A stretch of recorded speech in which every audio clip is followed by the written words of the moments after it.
दीदी, मेरी कनक कोई गरीब पिता की बेटी नहीं है। देवरानी सुनैना, ये कुछ किताबें राज की है, ये लो। यह किताब तुम बेटी कनक को दे देना, उसके काम आएंगी। जेठानी अंजू ने कहा। अंजू का बेटा राज सुनैना की बेटी से 1 साल बड़ा है। 1 वर्ष का अंतर होने की वजह से वह कनक से स्कूल में 1 क्लास आगे था। इसलिए अंजू ने सोचा कि बेटे राज की ये किताबें सुनैना की बेटी कनक के काम में आ जाएंगी। और सुनैना को नई किताब खरीदनी नहीं पड़ेगी। कनक राज के किताबों से ही पढ़ लेगी। लेकिन सुनैना ने जेठानी अंजू को कहा, दीदी, मेरी बेटी कनक कोई गरीब पिता की बेटी नहीं है। जो उसे पुरानी किताबों से पढ़ना होगा, मैं अपनी कनक के लिए जाकर नई किताब ले आऊंगी। बहू सुनैना की बातों को सुन सास शारदा जी ने बोला, मुझे नहीं लगता कि बड़ी बहू कुछ गलत कह रही है। अगर किताबें वही है तो फिजूल खर्च क्यों करना, और अभी बच्चे छोटे हैं।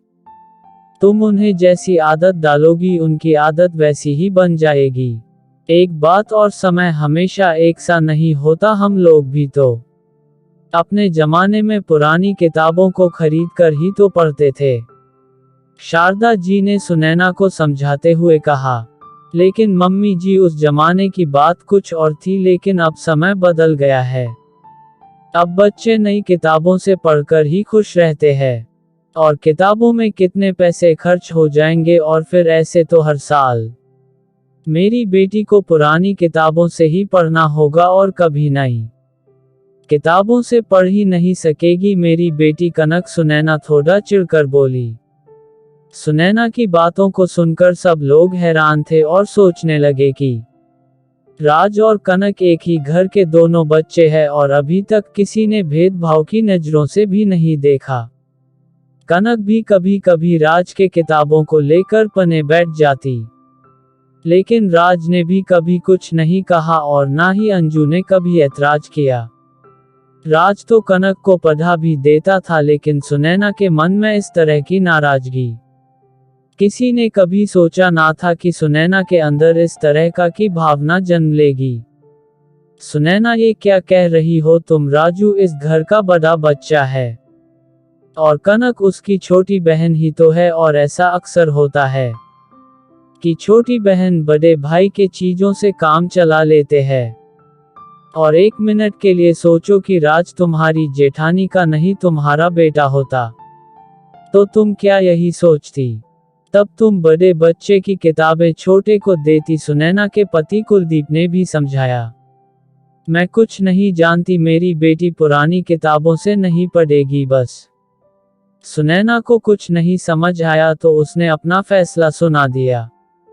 तब कुलदीप ने कहा, अभी हमारा परिवार एक संयुक्त परिवार है, और हम सब एक है। कोई तेरा मेरा नहीं है, और ना ही ऐसा मैं इस घर में होने दूंगा। हाँ, मैं गरीब नहीं हूँ, लेकिन अपने खर्चे सोच समझ कर करूंगा। अपनी बेटी को मैं किसी चीज की कमी नहीं होने दूंगा, लेकिन उसको फिजूल खर्ची की आदत भी नहीं अपनाने दूंगा।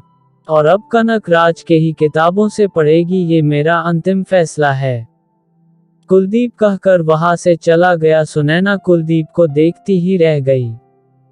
थोड़ी देर बाद कनक राज की किताबें पाकर बहुत ही खुश हो रही थी कि उसे भैया की किताबें मिली है। पढ़ाई पूरी हो जाने के बाद कनक को पायलट की ट्रेनिंग ली। आज वो पहली बार प्लेन उड़ाने जा रही थी। इस मौके पर कनक का पूरा परिवार साथ था, और जब कनक का प्लेन ऊपर आसमान की ऊंचाइयों पर था, तो कुलदीप सुनैना से बोला, देखो सुनैना, आज हमारी बेटी आकाश की ऊंचाइयों को छू रही है। और अब तो तुम मानोगी ना, पुरानी किताबों से कोई बच्चा सफल या असफल नहीं होता है। उसकी सफलता में उसके लक्ष्य पाने का जुनून मायने रखता है।